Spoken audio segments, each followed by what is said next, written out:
And for the last part of our lecture, the interpretation of contracts, articles 1370 to 1378. So, 9 articles lang siya.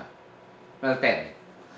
So, interpretation of contracts, determination of the meaning of the terms or word used by the parties in their contract. So, dito papasok yung mga ambiguous, vague, yung hindi, yung susceptible of different interpretations, etc. So, it involves a question of law, since a contract is the nature of the law as between the parties and their successors in interest. The rule is that he who alleges that a contract does not reflect the true intention of the parties thereto is burdened to prove by clear and convincing evidence such intention. So, kapareho rin nung sa Reformation class. Clear and convincing evidence, and that burden belongs to the one who alleges that the contract does not reflect the true intention of the parties. Okay, difference of Reformation and interpretation. Reformation, it is a remedy in equity by means of which a written instrument is made or construed so as to express or conform to the real intention of the parties. Na-discuss natin kanina yung Reformation. So kapag may hindi na ilagay, mali yung nailagay, or may inilagay na hindi naman pinag-usapan, as long as the contract is valid, meaning it has all the essential requisites, Reformation yon. Interpretation is act of making intelligible that was not before understood, ambiguous, or not obvious. So, inaalam lang natin kung ano ang ibig sabihin, ano ang tamang interpretation ng contracts. So, madali lang to. Madali itong part na to. Statutory construction. Kung alam niyo yan, kung na-discuss nyo na yung statutory construction, madali lang to. Next. So, Article 1370, if the terms of a contract are clear and leave no doubt upon the intention of the contracted parties, the literal meaning of its stipulations shall control. If the words appear to be contrary to the evident intention of the parties, the latter shall prevail over the former. Class, kapag malinaw naman ang stipulation ng contract, wala na tayong dapat pag-usapan. Okay? Kapag malinaw, kung ano yung literal meaning ng stipulations, yun ang masusunod. Okay? Kapag naman, yung literal meaning niya is against, is obvious to be against the intention of the parties, common sense, the intent prevails over the literal meaning of the words, of the stipulations. Okay? Ayan, if the terms of a contract are clear and unequivocal, meaning maliwanag, suwabing-suwabe, walang ka duda-duda, yun ang susunod na parties. Okay? However, where the words of and clauses of a written contract appear to conflict or contravene with the manifest intention of the parties, the intention of the parties, the intent shall prevail. 1371, in order to judge the intention of the contracted parties, their contemporaneous and subsequent acts shall be principally considered. So, class ano to? Alam niyo na kung ano yung circumstances ng panahon in-execute yung contract, ano yung conduct, ano yung acts, di ba? Na habang in-execute yung contract or yung before, di ba? So, even antecedent circumstances, kino-consider yan para malaman kung ano ang intent. A contract is what the law defines it to be, considering its essential elements, and not what it is called by the contracting parties. For example, the contract is entitled as contract of sale, pero doon sa body, sa stipulations, it is a contract of loan talaga. Therefore, kahit na ang pangalan niya ay contract of sale, yung laws about contract of loan shall govern. At yun ang yun ang susunod ng parties. So kahit anong pangalan pa yan, hindi yun ang magiging controlling. Ang controlling ay yung stipulations.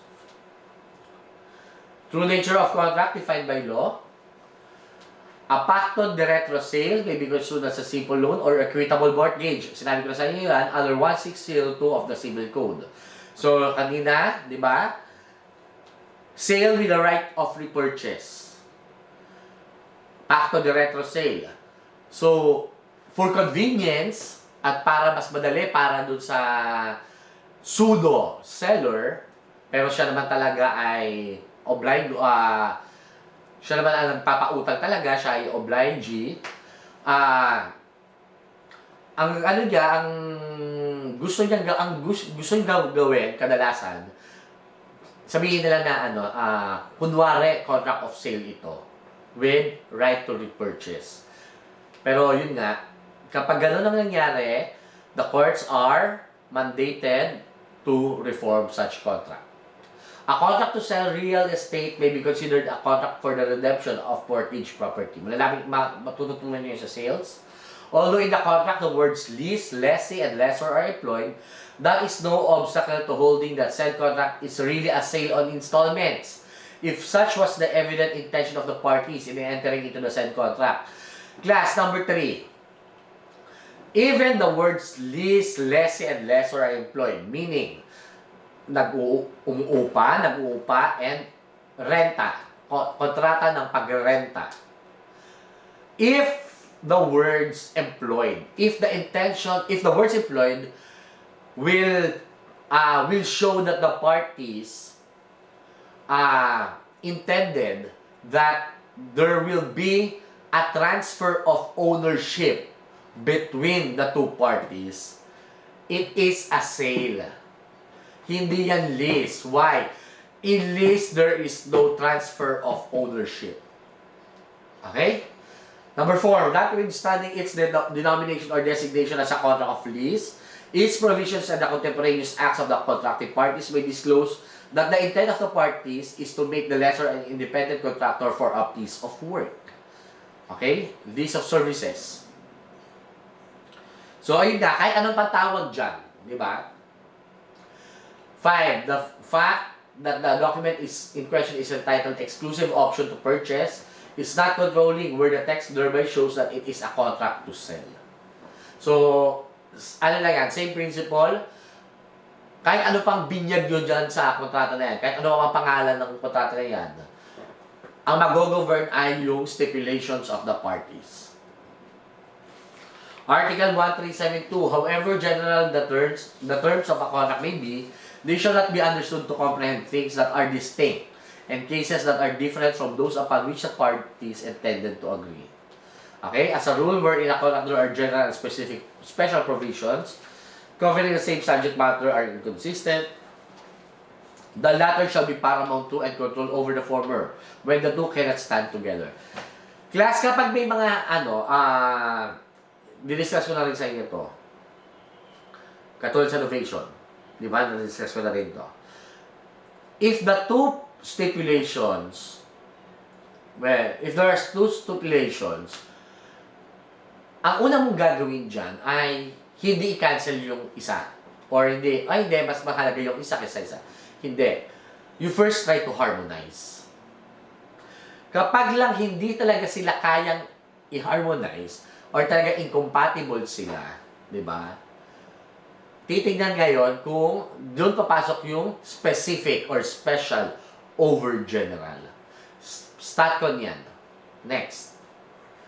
1373, if some stipulation of any contract should admit of several meanings, it shall be understood as bearing that import which is most adequate to render it effectual.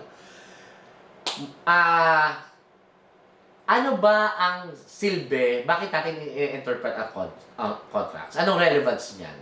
To give life to the contract. Di ba? To give life. Para at least maging effectual tong contract. So, common sense. Ang gagamitin mo sa pag-i-interpret ng contract, yung meaning na magbibigay buhay sa contract. Okay? Hindi yung magiging ineffectual yung contract. So yun lang, lagi kayong babalik sa intent. Ano ba intent? Bakit ba nagkokontrata ang mga tao? Dahil may gusto sila mangyari. Ngayon, kung ang interpretation na kukunin mo ay para ma-disregard itong kontrata na to, hindi, kasi that's not the intent of the parties, di ba? Subject to several exceptions yan, di ba? Paano kapag void yung contract? Di ba? Talagang void yan. Wala ka na magagawa dyan kahit anong interpret mo dyan kung void. 1374, the various stipulations of a contract shall be interpreted together, attributing to the doubtful ones that sense which may result from all of them taken jointly. Class, ito yung contextual. Hindi mo babasahin ang stipulation isa-isa. You always correlate that. Parang batas lang, di ba? Parang batas. Basahin mo ng buo. Huwag mong babasahin yung isang section lang kasi it doesn't define the whole law. Ganon din sa kontrata, di ba? Paano mo malalaman ng buong ang intention of the parties? Di ba? Basahin mo yung buong kontrata. If that's a contract of sale, therefore, contract of sale. So kapag may isang, isang doubtful stipulation doon or clause, itry mo na i-harmonize, di ba, sa iba. Kasi baka doon mo siya maintindihan. Doon yung malaman kung ano ang tamang interpretation niyan. Okay, ayan siya. So, all provisions should, if possible, be so interpreted as to harmonize with each other and give effect to all. Not just a particular word or two, and words in context, not words standing alone. So, buo. Basahin mo ng buo. Kung ba hindi ka maintindihan ng stipulation, basahin mo ng buo. Baka kapag nabasa mo ng buo, malaman mo yung context. Bakit nandoon ang stipulation na yan. Class, pag naging abogado na kayo, isa sa mga magiging trabaho nyo ay drafting of contracts. Paano nyo malalaman kung magaling kayong mag-draft ng contract kung marunong kayo mag-interpret? Okay? Kasi, hindi maganda yung mag-draft ninyo kung hindi kayo marunong mag-interpret. Common sense. Words which may have different significations shall be understood in that which is most in keeping with the nature and object of the contract. Again, syempre yung pinakamalapit at yung magbibigay buhay sa stipulation. Yun ang ibig sabihin niyan. Yun ang interpretation. Yun ang tamang interpretation dyan. The usage or custom of the page shall be borne in mind in the interpretation of the ambiguities of a contract and shall feel the omission of stipulations which are ordinarily established. Okay? So, however, under the rules of court, Rule 131. 131 ba? 129 or Rules of Court. Judicial notice. Yung customs na yan, class, isa rin siya sa kinoconsider sa pag-interpret ng contracts. Kasi, baka sa customs sila, ito ang ibig sabihin, etc. etc. Class, hindi lang sa English or Filipino nilalagay ang kontrata, ha? Pwede rin sa ibang sa ibang local dialects. Pwede yun. Walang masama doon. So, tingnan natin yung customs. However, you have to prove it. Because the courts do not take judicial notice on customs. Okay? Next. Again, balik kayo. Again, the burden of proof being upon the party alleging it. Common sense. Kung sino nag-allege, nasa kanya ang burden of proof. Next. 1377, the interpretation of obscure words or stipulations in a contract shall not favor the party who caused the obscurity. Di ba?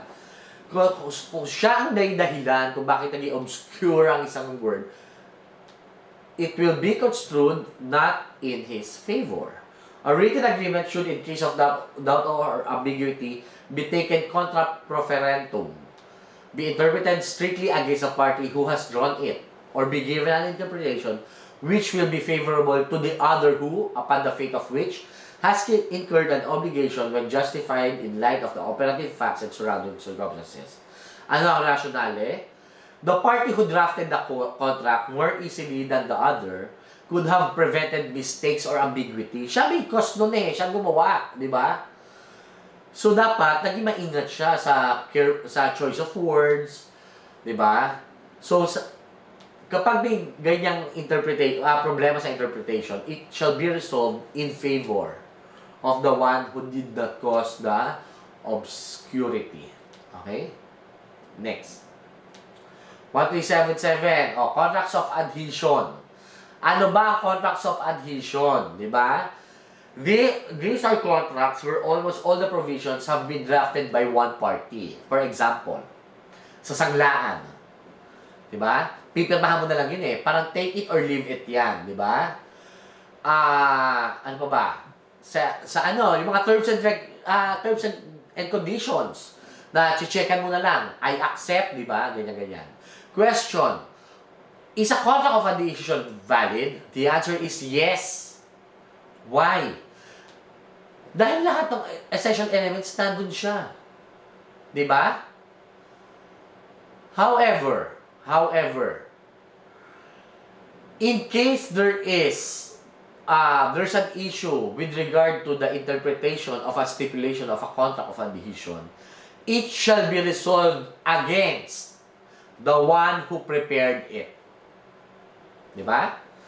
So, ano ba yung contracts of adhesion? Contract of insurance, bill of lading, contracts between a lawyer and his client, other contracts. Di ba?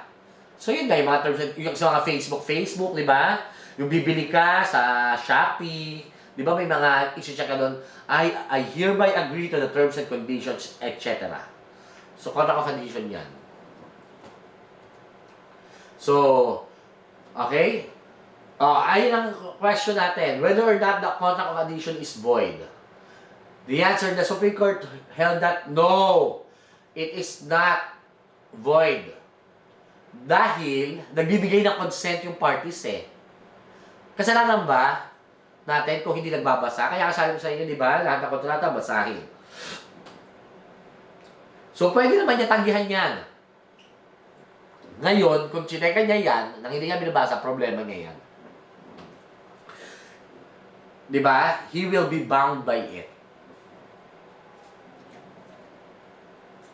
Okay, 1378. When it is absolutely impossible to settle doubts by the rules established in the preceding articles, and the doubts refer to incidental circumstances, incidental of a gratuitous contract, the least transmission of rights and interest shall prevail. Meaning, class, since ang consideration or cause ay because of liberality, di ba? Liberality, ibig sabihin, kagandahan, pagiging mapagbigay, kagandahang asal, etc. And dahil merong may doubts, di ba? Dahil nga hindi maganda yung pagkakadraft siguro ng contract or it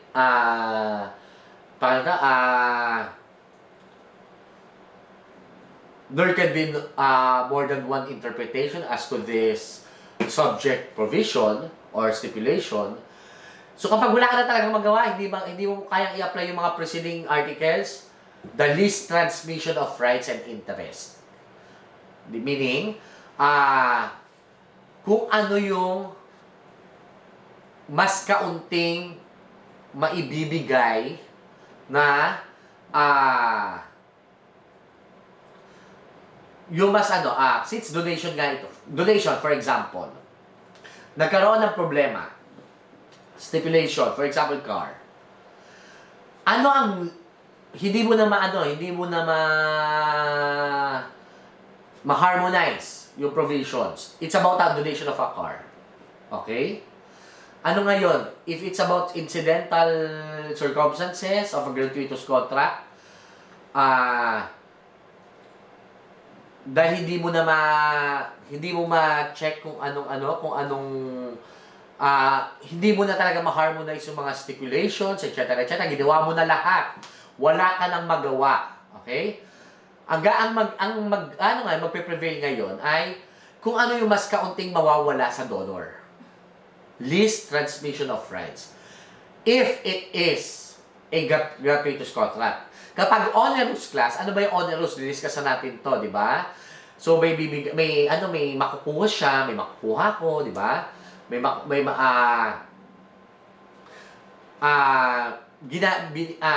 Ginagawa natin yung isang obligation because of something in return, may babayaran sa akin, etc. So, greatest reciprocity of interest naman. Balikan sila ng gratuitous. If the doubts are cast upon the principal object of the contract in such a way that it cannot be known what may have been the intention or will of the parties, meaning talagang gulong-gulo. Yung object hindi alam. Hindi mo na malaman kung ano talaga object ng contract. Object of the contract is an essential requisite of a contract. Therefore, the contract is void. Not only the object. It is the contract. The whole contract will be void. So, yan, rules in cases doubts are impossible to settle, gratuitous title. So, the interpretation should be made with which would result in the least transmission of rights and interest, onerous, greatest reciprocity of interest. Kasi nga, ano to may makukuha ka dito, may makukuha dito si obligor, may makukuha si obligee, di ba? So, ano ba yung mga onerous contract? Sale, di ba? Lease.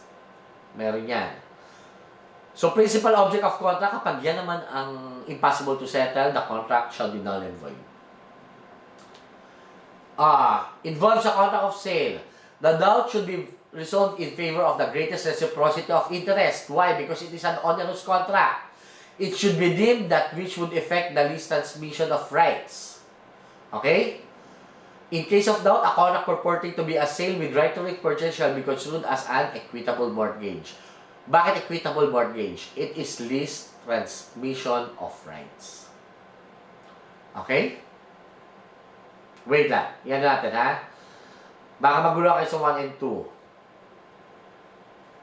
Okay. If there's a doubt, class, since a contract of sale is an onerous contract, it should be resolved. Malinaw naman yan. It should be resolved in favor of the greatest reciprocity of interest. Malinaw yan. Being an onerous contract. Okay? Ngayon, class, kapag may doubt, pag may doubt naman, di ba, kung ito ba talaga ay contract of sale, yung number 2 mag-apply. The least transmission of rights. Ang question yun dyan ay, kung yun ba talaga kung ito ba talaga ay sale, contract of sale.